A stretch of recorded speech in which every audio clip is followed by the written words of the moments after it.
ಯಾರಿಗೂ ಏಟೇನು ಬಿದ್ದಿಲ್ಲ.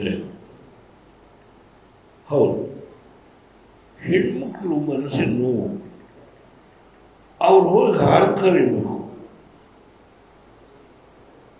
ಜೀವನ ಮಾಡ್ಬೇಕಲ್ಲ. ಅವ್ರ ನೋವು ಅರ್ಥ ಮಾಡಬೇಕು. ಈಗ ಅವ್ರ ಮೇಲೆ FIR ಹಾಕಿ ಅರೆಸ್ಟ್ ಮಾಡಿದ್ರೆ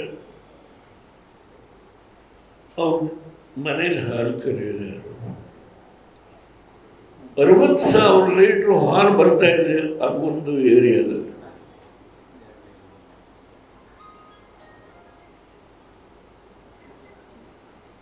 ನಾನು ಶಾಸಕರಾಗಿ,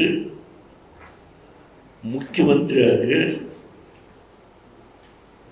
ಆ ಕ್ಷೇತ್ರ ಅಭಿವೃದ್ಧಿಗೆ ನನ್ನ ಕೈಲಾದ ಕೆಲಸ ಮಾಡಿದ್ದೇನೆ.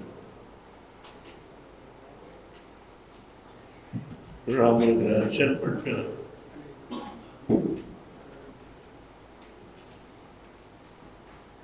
ನಮ್ಮ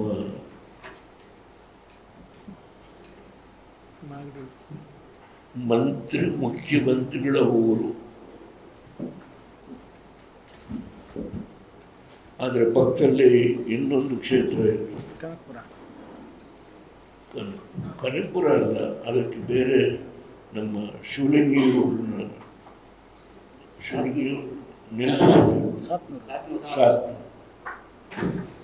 ನಾನು 2 ಕ್ಷೇತ್ರದಲ್ಲೂ ನಿಂತು ಸೋತಿದ್ದು ಉಂಟು, ಒಂದು ಸಾರಿ ಗೆದ್ದಿದ್ದು ಉಂಟು ಅಸೆಂಬ್ಲಿಗೆ. ಅದರಿಂದ ಇಲ್ಲಿ ಈ ಹೋರಾಟ ಮಾಡ್ತಕ್ಕಂಥದ್ರಲ್ಲಿ ನಾನು ದುಡ್ಕೋದಿಲ್ಲ. ನಾನು ಮುಖ್ಯಮಂತ್ರಿಗಳಿಗೆ ಕಾಗದ ಬರೆದಿರೋದು 25.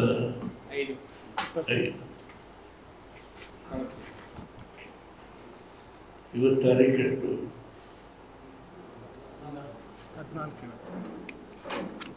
25, 14 ಅಂದರೆ 20 ದಿವಸದಿಂದ 20 ದಿವಸ ಆದರೂ ಕನಿಷ್ಠ ಪ್ರಮಾಣ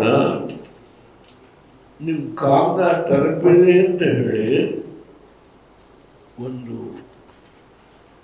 ಎಂಡಾರ್ಸ್ಮೆಂಟ್ ಅಂತ, ಹಿಂಬರ ಅಂತ ಕರೀತೀವೋ, ಎಂಡಾರ್ಸ್ಮೆಂಟ್ ಕೊಡಲಿಲ್ಲ ನನಗೆ. ನಾನು ಒಬ್ಬ ರೈತನ ಮಗ, ನನಗೆ ಯಾವ ಅಧಿಕಾರ ಇಲ್ಲ. ಈಗ ನಾನು ಮುಖ್ಯಮಂತ್ರಿನೂ ಅಲ್ಲ, ಪ್ರಧಾನಮಂತ್ರಿನೂ ಅಲ್ಲ, ಲೋಕಸಭಾ ಸದಸ್ಯನೂ ಅಲ್ಲ, ರಾಜ್ಯಸಭಾ ಸದಸ್ಯನು. ಆದರೆ ಒಬ್ಬ ರೈತನ ಮಗನಾಗಿ ನಾನು ಪತ್ರ ಬರೆದು ಒಂದು ಎಂಡಾರ್ಸ್ಮೆಂಟ್ ಕೊಡುವ ಸೌಜನ್ಯತೆ, ಬಿಡುವಿಲ್ಲದ ಕಾರ್ಯಕ್ರಮ. ಅವ್ರಿಗೆ ಇದನ್ನು ನೋಡಲಿಕ್ಕೆ, ಓದಲಿಕ್ಕೆ ಸಾಧ್ಯ ಆಗಿದೆಯೋ ಇದು ಗೊತ್ತಿಲ್ಲ ನನಗೆ.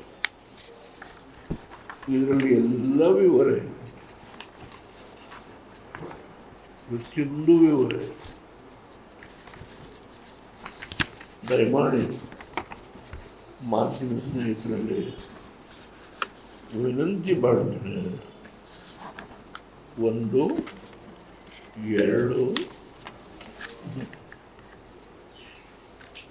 3, 4, 5, 6